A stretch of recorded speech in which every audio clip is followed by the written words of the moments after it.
Telangana high drama ముఖ్యమంత్రి Revanth Reddy drama మరొకసారి బయటకు వచ్చింది. మొన్నే కదా అల్లు అర్జున్ సంధ్యా థియేటర్ దగ్గర రేవతి చనిపోవడం చాలా దుర్ఘటన, ఆయనే మర్డర్ చేయించాడని అలాంటి కేసులు ఒక హోమ్ మినిస్టర్ గా ముఖ్యమంత్రిగా పెట్టించి ఫోన్ కాల్లు చేయించి ఆయనే అరెస్ట్ చేయించాడని మనం న్యూస్ లో చూసాం. రాత్రంతా జైల్లో ఉంచాడు అని. మరి వెంటనే ఏమన్నాడు? ఒక ప్రాణం విలువెంత? అబ్బా తమ్ముడు, మరి నువ్వే కదా అన్నావు మేము బెనిఫిట్ షోలకు పర్మిషన్ ఇవ్వం, టికెట్ల రేట్లు పెంచమన్నావు. మరి ఇప్పుడు చిరంజీవి కొడుకు ఏదో సినిమా వచ్చిందట కదా, గేమ్ చేంజ్ ఏదో, మరి దానికి నువ్వు టికెట్ల రేట్లు ఎలా పెంచావు? బెనిఫిట్ షోలు ఎలాగిచ్చావు? రోజుకి 4 నుంచి 6. నీకు తెలంగాణ ప్రజల వైపు చిత్తశుద్ధి ఉంటే రాత్రి 3-4 గంటలకి షోలు పెట్టుకోమని పర్మిషన్లు ఇచ్చేవే, దమ్ముంటే క్యాన్సిల్ చేయి. నీకు 100 కోట్లు 1000 కోట్లు డీల్ ఇచ్చారా? ఇప్పుడు ప్రజలు, తెలంగాణ ప్రజలు నీకు కనిపించట్లేదా? వెంకట దిల్ రాజు అనే పేరు ఆయన నాకు తెలీదు, ఆయన మీ బంధువు అట, మిత్రువు అట, వెంకట రమణారెడ్డి అట.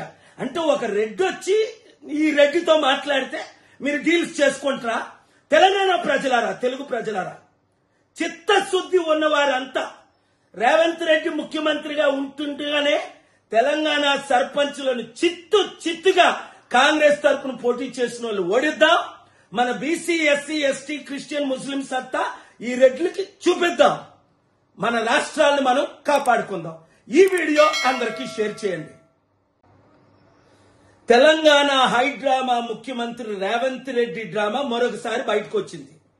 మొన్నే కదా అల్లు అర్జున్ సంధ్యా థియేటర్ దగ్గర రేవతి చనిపోవడం చాలా దుర్ఘటన, ఆయనే మర్డర్ చేయించాడని అలాంటి కేసులు ఒక హోమ్ మినిస్టర్ గా ముఖ్యమంత్రిగా పెట్టించి ఫోన్ కాల్లు చేయించి ఆయనే అరెస్ట్ చేయించాడని మనం న్యూస్ లో చూసాం.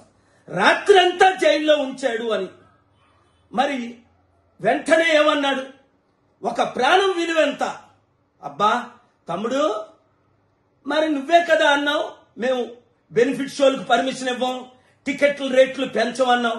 మరి ఇప్పుడు చిరంజీవి కొడుకు ఏదో సినిమా వచ్చిందట కదా, గేమ్ చేంజ్ ఏదో, మరి దానికి నువ్వు టికెట్ల రేట్లు ఎలా పెంచావు? బెనిఫిట్ షోలు ఎలాగిచ్చావు? రోజుకి 4 నుంచి 6. నీకు తెలంగాణ ప్రజల వైపు చిత్తశుద్ధి ఉంటే రాత్రి 3-4 గంటలకి షోలు పెట్టుకోమని పర్మిషన్లు ఇచ్చేవే, దమ్ముంటే క్యాన్సిల్ చేయి. నీకు 100 కోట్లు 1000 కోట్లు డీల్ ఇచ్చారా? ఇప్పుడు ప్రజలు, తెలంగాణ ప్రజలు నీకు కనిపించట్లేదా? వెంకట దిల్ రాజు అనే పేరు ఆయన నాకు తెలీదు, ఆయన మీ బంధువు అట, మిత్రువు అట, వెంకట రమణారెడ్డి అట. అంటే ఒక రెడ్డి వచ్చి ఈ రెడ్డితో మాట్లాడితే మీరు డీల్స్ చేసుకుంటారా? తెలంగాణ ప్రజలారా, తెలుగు ప్రజలారా, చిత్తశుద్ధి ఉన్నవారంతా రేవంత్ రెడ్డి ముఖ్యమంత్రిగా ఉంటుండగానే తెలంగాణ సర్పంచులను చిత్తుగా కాంగ్రెస్ తరఫున పోటీ చేసిన వాళ్ళు ఓడిద్దాం.